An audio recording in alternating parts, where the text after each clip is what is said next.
ఈ రోజే డౌన్లోడ్ చేయండి. మీ ఫేవరెట్ షోస్ చూడండి.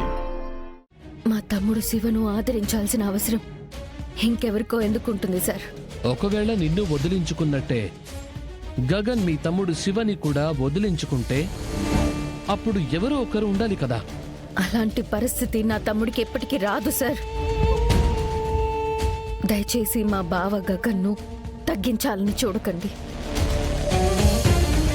మా బావకి తన చెల్లెలు పూరి అంటే ప్రాణం. మా తమ్ముడు శివ పూరి ప్రేమించుకున్నారు. వాళ్ళిద్దరికీ పెళ్లి చేస్తానని మా అత్తయ్యకు మా బావ మాటిచ్చాడు. ఒక్కసారి మా బావ మాటిచ్చాడంటే ప్రాణం పోయినా తప్పడు. నిజమా? నిజం సార్.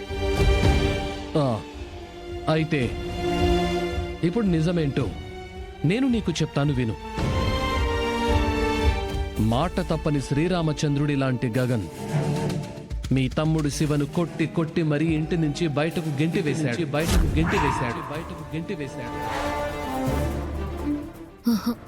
లేదు, నేను నమ్మను. కొన్ని నిజాలు తెలిసిన వెంటనే మనకు నమ్మబుద్ధి కాదు. కొన్ని నిజమే అని తెలిసినా ఎప్పటికీ జీర్ణించుకోలేం.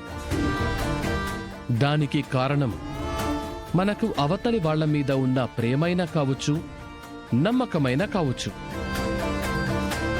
కానీ లాజికల్గా ఆలోచించాలి మేడంజీ. అప్పుడే అవి నిజాలని మనకి అర్థమవుతాయి. సరిగ్గా మీ తమ్ముడికి గగన్ చెల్లెలికి నిశ్చితార్థం రోజునే మాకు మాదక ద్రవ్యాల ఇన్ఫర్మేషన్ ఎందుకు వచ్చింది? అప్పుడే నేను అరెస్ట్ చేయాల్సిన పరిస్థితి ఎందుకు వచ్చింది? ఎందుకు అంటే నిన్ను అరెస్ట్ చేస్తే ఆ నిశ్చితార్థం ఆగిపోతుంది గనుక.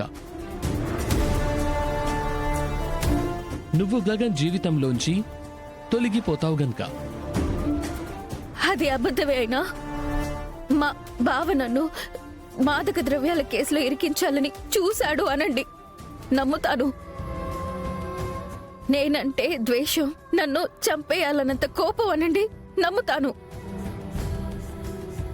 అంతేగాని నా తమ్ముడు శివను గగన్ బావ ఇంటి నుంచి పంపించేశాడంటే మాత్రం నేను నమ్మను సార్. నేను నమ్మను. నమ్మవా? ప్రాణం పోయినా నేను నమ్మను సార్. అయినా ప్రాణం దాకా ఎందుకు? కళ్ళతో చూస్తే నమ్ముతావా?